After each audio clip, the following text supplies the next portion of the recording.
Welcome to नाने classes. दोस्तों, नाने क्लासेस के यूट्यूब चैनल पे आपका स्वागत है। आज है 7 मई और 7 मई 2023 के जितने भी most important Rajasthan current affairs के क्वेश्चन बनते हैं, आज हम उनका डिस्कस करेंगे। पूरा वीडियो ध्यान से देखना और लास्ट में मैं आपसे क्वेश्चन पूछूंगा जिनके जवाब आपको कमेंट बॉक्स में देने हैं। आज हम पढ़ेंगे राजस्थान इंटरनेशनल सेंटर निदेशक नियुक्त, राजस्थान फुटबॉलर के ब्रांड एम्बेसडर नियुक्त और राजस्थान सिविल सेवा अधिकरण की स्थायी पीठ जोधपुर में स्थापित है। इनकी पूरी विस्तृत चर्चा आज इसके वीडियो के माध्यम से करेंगे। रोज सुबह 8 बजे आपको करंट अफेयर्स की क्लास, संडे के दिन वीकली और फिर मंथली क्लास मिलती है। जैसे कल संडे था तो संडे के दिन आपको वीकली क्लास मिल चुकी है, आपने रिवाइज कर लिया और उसकी क्विज भी मैंने टेलीग्राम पे नानक क्लासेस शिव सर नाम से जो टेलीग्राम है उस पर डाल दी। तो स्टार्ट सबसे पहले हम यस्टरडे रिवीजन करते हैं। जो शनिवार के दिन हमने जो बातें पढ़ी थी कि राजस्थान के पहले सेंटर फॉर जीनोमिक्स एक्सीलेंस की शुरुआत कहां पर की गई? जयपुर में। एशियन यूथ एथलेटिक्स चैंपियनशिप प्रतियोगिता में नरपत सिंह लमोर ने किस खेल में कांस्य पदक जीता? Hammer throw. और बीकानेर भुजिया की तर्ज पर जोधपुरी बाजरे का भुजिया किसके द्वारा तैयार किया गया है? काजरी। राजस्थान युवा बोर्ड की ओर से 5-6 मई 2023 को 2 दिवसीय हल्दी घाटी युवा महोत्सव का शुभारंभ किया गया। मुख्यमंत्री अशोक गहलोत के द्वारा, कांपे नाथ द्वारा। राजसमंद में मुख्यमंत्री अशोक गहलोत ने बार काउंसिल ऑफ राजस्थान के लिए 5 लाख की आर्थिक सहायता हेतु वित्तीय प्रावधान को स्वीकृति दी है। इसकी घोषणा किस बजट वर्ष में की गई? 2023-24। और फिर हमने पढ़ा राजस्थान के पहले ऑर्गेनिक फूड फेस्टिवल का उद्घाटन जौहर कला केंद्र जयपुर में किसके द्वारा किया गया? लालचंद कटारिया, जो हमारे राजस्थान के कृषि व पशुपालन मंत्री है। और प्रदेश के कुख्यात अपराधियों की गिरफ्तारी पर पुलिस महानिदेशक कितनी राशि तक इनामी राशि घोषणा कर सकेंगे? 5 लाख रुपए। ये थे कल की क्लास। स्टार्ट करते हैं आज की क्लास। सभी विद्यार्थी एक बार वीडियो को लाइक कर दें, शेयर कर दें। अगर आप चैनल पे नए हैं तो इसको सब्सक्राइब कर लें। सभी विद्यार्थियों को मेरा प्यार भरा नमस्कार, गुड मॉर्निंग। और आज की क्लास की सेशन की शुरुआत होने जा रही है। पहला प्रश्न देखो, राजस्थान इंटरनेशनल सेंटर। अब देखो चर्चा में आ गया। कुछ दिन पहले मैंने आपको बताया था जयपुर के अंदर मुख्यमंत्री अशोक गहलोत ने इसका लोकार्पण किया और राजस्थान इंटरनेशनल सेंटर जयपुर के निदेशक भी नियुक्त किए जा चुके हैं। तस्वीर आप देख सकते हो, निहाल चंद गोयल, जिनको शॉर्टकट में कहते हैं एनसी गोयल। क्या कहते हैं? एनसी गोयल। तो राजस्थान इंटरनेशनल सेंटर जयपुर के निदेशक किसे नियुक्त किया गया है? निहाल चंद गोयल। जैसे दिल्ली के अंदर इंटरनेशनल सेंटर है, उसी के तर्ज पर कि जितने भी अंतरराष्ट्रीय सम्मेलन वगैरह कुछ भी हो वो एक साथ यहाँ पे एक ही मंच पर उपलब्ध हो सके, इसलिए राजस्थान इंटरनेशनल सेंटर बनाया गया है। कहाँ बनाया गया? सबसे पहला प्रश्न तो ये बनेगा जयपुर के अंदर। और अब इसके निदेशक नियुक्त किए गए तो ये और भी इंपॉर्टेंट बन जाता है, निहाल चंद गोयल। डीबी गुप्ता राजस्थान के राज्य सूचना मुख्य आयुक्त है। निरंजन आर्य पूर्व मुख्य सचिव थे, अब मुख्यमंत्री के सलाहकार है। अजिताभ शर्मा ये भी सचिव है और इन्हें हाल ही में एक पुरस्कार दिया गया, राजस्थान गौरव पुरस्कार भी इन्हें दिया गया है। अब देखिए, पूर्व मुख्य सचिव निहाल चंद गोयल को जयपुर में राजस्थान इंटरनेशनल सेंटर के निदेशक नियुक्त किया गया है। निहाल चंद गोयल दिसंबर 2017 से अप्रैल 2018 तक मुख्यमंत्री वसुंधरा राज्य के कार्यकाल में राजस्थान के मुख्य सचिव रहे थे। ये प्रश्न आजकल पॉलिटिकल से प्रश्न पक्का मुख्य सचिव से पूछने लगे कि किस मुख्यमंत्री के समय कौन सा मुख्य सचिव रहा था। जो मुख्य सचिव चर्चा में आ जाते हैं जैसे निहाल चंद गोयल, एनसी गोयल चर्चा में है। ये जब वसुंधरा सरकार थी तो दिसंबर 2017 से लेकर अप्रैल 2018 तक राजस्थान के मुख्य सचिव रहे थे। इससे पहले एक और मैं मुख्य सचिव की बात कर लेता हूं, राजीव महर्षि को आप याद रखोगे। राजीव महर्षि राजस्थान के ऐसे मुख्य सचिव है जिन्हें 2022 में कौन सा पुरस्कार मिला? पद्म भूषण पुरस्कार मिला। कौन सा? पद्म भूषण। दूसरा प्रश्न देखो, राजस्थान वुशु संघ के अध्यक्ष जिन्हें भारतीय वुशु संघ का उपाध्यक्ष बनाया गया है। वर्तमान में राजस्थान वुशु संघ के अध्यक्ष है हीरानंद कटारिया। कौन है? हीरानंद कटारिया। उन्हें भारतीय वुशु संघ का उपाध्यक्ष बनाया गया। तो ये हमारे लिए बहुत बड़ी बात है कि हम राष्ट्रीय स्तर पर जो संघ है उसमें उपाध्यक्ष बने हैं। रामावतार जाखड़ ये वर्तमान में राजस्थान में जो राजस्थान ओलंपिक संघ है उसके अध्यक्ष है। और वैभव गहलोत आरसी राजस्थान क्रिकेट संघ है ना, उसके अध्यक्ष है। तो राजस्थान वुशु संघ के अध्यक्ष हीरानंद कटारिया को भारतीय वुशु संघ का उपाध्यक्ष बनाया गया। जितनी बात इंपॉर्टेंट है कर कि मैं उतनी ही आपको बताता रहूंगा। राजस्थान फुटबॉलर का ब्रांड एम्बेसडर किसे बनाया गया है? राजस्थान फुटबॉलर का ब्रांड एम्बेसडर किसे बनाया गया है? मगन सिंह राजवी को। किसको? मगन सिंह राजवी। देवेंद्र झाझड़िया राजस्थान राज्य निर्वाचन आयोग के ब्रांड एम्बेसडर है। अवनी लेखरा उड़ान योजना और बेटी बचाओ बेटी पढ़ाओ की ब्रांड एम्बेसडर है। और धनंजय जर्जी हाल ही में चर्चा में है, फुटबॉल के खिलाड़ी है राजस्थान के। किसके? फुटबॉल के खिलाड़ी। तो देखिए, फुटबॉलर मगन सिंह राजवी को राजस्थान फुटबॉलर का ब्रांड एम्बेसडर बनाया गया है। ऑल इंडिया फुटबॉल फेडरेशन ने देश में फुटबॉल को बढ़ावा देने के लिए इन्हें नियुक्त किया है। फुटबॉल फेडरेशन ने फेडरेशन का नवाचार मिशन 2047 अभी हाल ही में जारी किया है। जो फुटबॉल फेडरेशन है उसने फेडरेशन का नवाचार मिशन 2047 यानी 2047 तक नवाचार करनी है, उसका मिशन लिया है और फुटबॉल को बढ़ावा देने के लिए इन्हें नियुक्त किया गया है। और राजस्थान फुटबॉल संघ कह दो, राजस्थान फुटबॉलर के ब्रांड एम्बेसडर किसे बना दिया?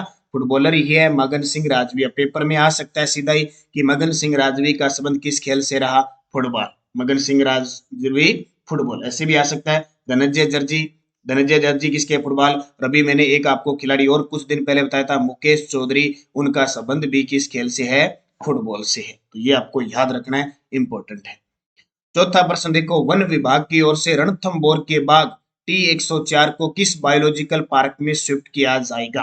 वन विभाग की ओर से रणथंभौर कहां पे है? सवाई माधोपुर में। 1973 में राजस्थान की पहली बाघ परियोजना यहीं से स्टार्ट हुई थी। बाघ T104 को किस बायोलॉजिकल पार्क में शिफ्ट किया जाएगा? वो बायोलॉजिकल पार्क है सज्जनगढ़। कौन सा? सज्जनगढ़ है। ध्यान रखना, राजस्थान का पहला तेंदुआ संरक्षित क्षेत्र भी कहां बनेगा? सज्जनगढ़ बायोलॉजिकल पार्क उदयपुर में। नाहरगढ़ जयपुर में है, सज्जनगढ़ उदयपुर में है, अबेड़ा कोटा में है और माचिया सफारी पार्क है जोधपुर के अंदर है। तो रणथंभौर के बाघ T104 को किस बायोलॉजिकल पार्क में शिफ्ट किया जाएगा? सज्जनगढ़ के अंदर।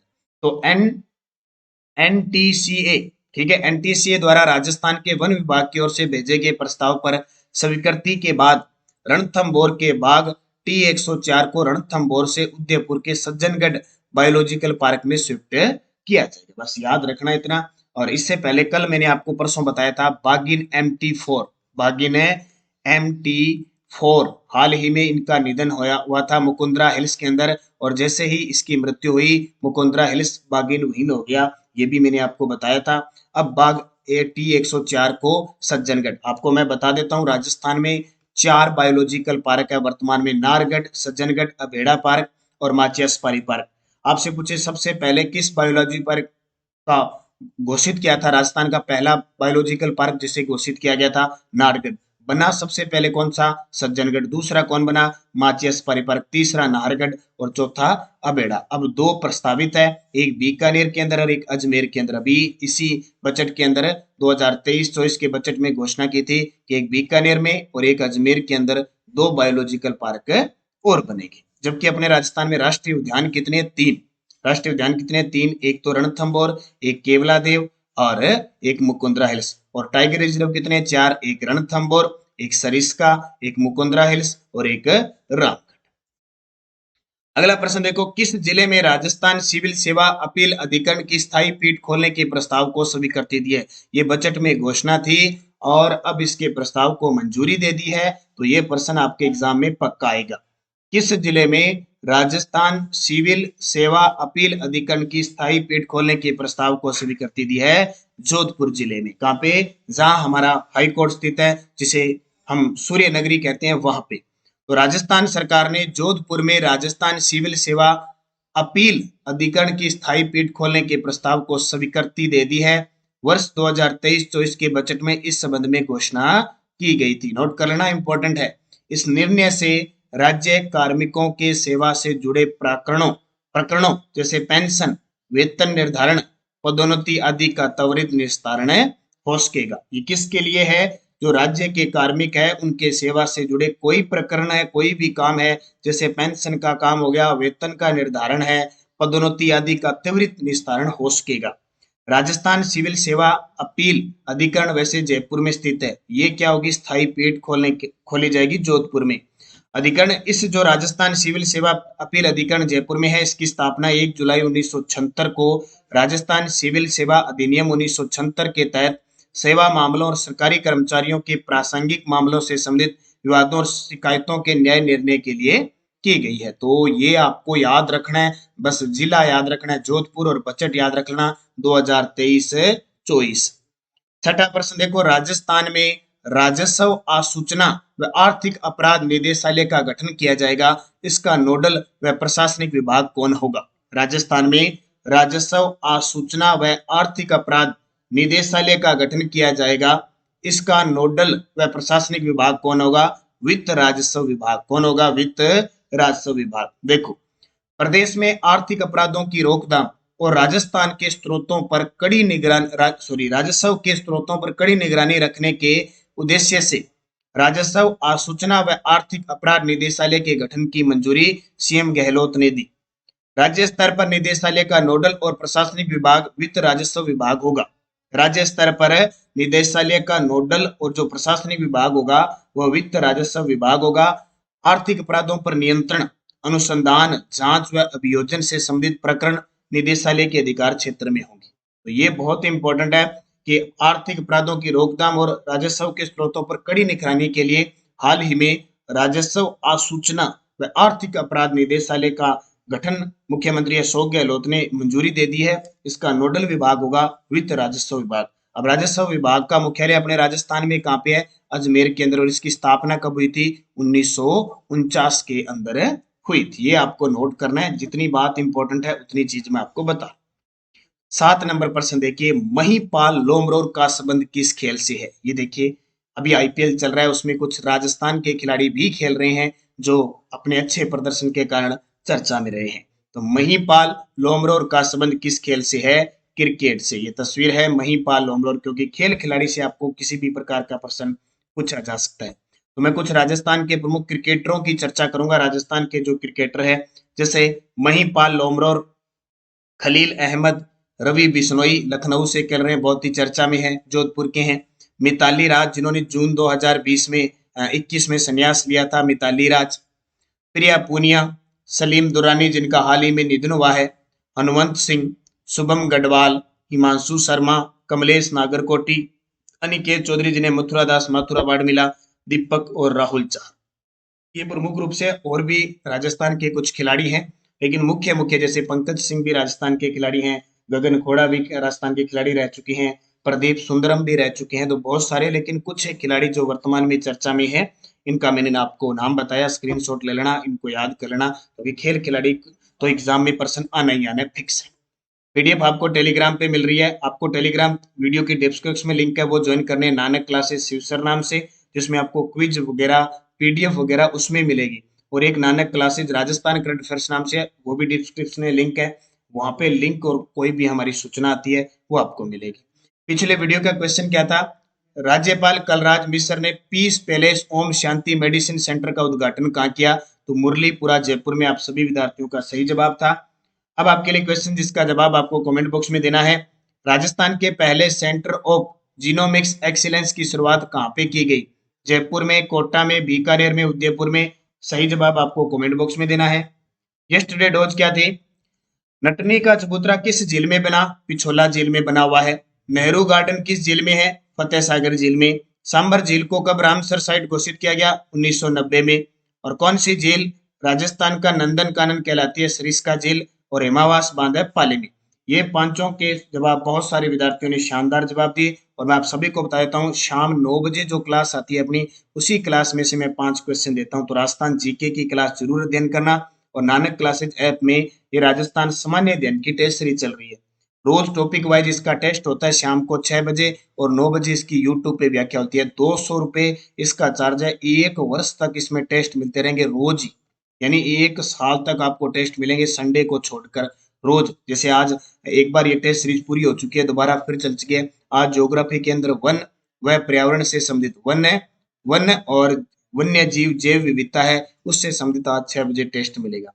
जो टेस्ट रोज का क्या होगा, कौन सा टॉपिक होगा, उसका तारीख डालकर और पूरा टेस्ट शेड्यूल आपको दिया हुआ है इस ऐप के अंदर। तो आप जरूर ज्वाइन कीजिए। बहुत ही शानदार टेस्ट सीरीज है। राजस्थान जीके आपका गलत नहीं होगा। और अब आपके लिए क्वेश्चन जो मैंने शनिवार को रात को 9 बजे क्लास दी थी, उन्हीं में से। नेक्स्ट डोज, राजस्थान में मानसून का प्रवेश द्वार कौन सा जिला है? राजस्थान में सबसे बड़ा कृषि जलवायु प्रदेश कौन सा है? सूखा संभावित क्षेत्र कार्यक्रम कब लागू किया गया? राज्य में ग्रीष्म ऋतु की अवधि क्या रहती है? और कौन सी वर्षा रेखा राजस्थान को 2 स्पष्ट जलवायु भागों में बढ़ती है। पांचों के जवाब आपको कमेंट बॉक्स में अच्छे तरीके से देना है, निरंतर आपको अध्ययन करना है, पढ़ते रहना है। और हमारी नानक क्लासेज है, क्योंकि ये आपके लिए ऐसा टाइम है कि अभी कुछ भर्तियां हैं, कुछ नहीं है, लेकिन आने वाले एग्जाम में अब जिसने सीईटी का पेपर दिया, किसी के कम नंबर बन रहे हैं और बन रहे हैं, तो सीईटी फिर दिसंबर जनवरी में होगी। हर साल सीईटी होगी, तो आप पहले से तैयार रहे, अध्ययन करें, ठीक है, अच्छे तरीके से। हमारी नानक क्लासेज ऐप में आरपीएससी असिस्टेंट प्रोफेसर के तृतीय प्रश्न पत्र की टेस्ट सीरीज चल रही है, सेकंड ग्रेड की टेस्ट सीरीज चल रही है, पीटीए की टेस्ट सीरीज चल रही है, फर्स्ट ग्रेड की टेस्ट सीरीज चल रही है। अगर आप गोल्ड मेंबरशिप हमारी लेते हो 500 रुपए में, तो सारे टेस्ट आपको फ्री होते हैं पूरे एक साल। और ये करंट अफेयर्स है जनवरी से दिसंबर 2023, पूरे साल का करंट मिलेगा, वीकली मंथली वगैरह सब आपको करंट मिलेगा। तो ये ज्वाइन कर लो आप, ताकि आपको कहीं भी करंट, और पीडीएफ भी इसमें मिलेगी। अभी अप्रैल महीने की पीडीएफ मिल चुकी है आप सभी विद्यार्थियों को। तो ये वार्षिक करंट अफेयर्स जनवरी से दिसंबर 2023 जरूर ज्वाइन कीजिए। और ये राजस्थान अध्ययन की टेस्ट सीरीज, बस आप पढ़ते रहिए, चाहे 2 घंटे पढ़े, 3 घंटे पढ़े, चाहे घंटा पढ़े, आप जरूर जुड़े रहिए, ताकि आने वाली भर्तियों में आपको किसी भी प्रकार का नुकसान न हो और ज्यादा आपको दिक्कत न हो। बस कहना हमारा फर्ज कर रहा आपका काम, क्योंकि आपकी अगर सही दिशा होगी तो आपको अच्छी दशा मिलेगी। धन्यवाद। जय हिंद, जय भारत, जय राजस्थान।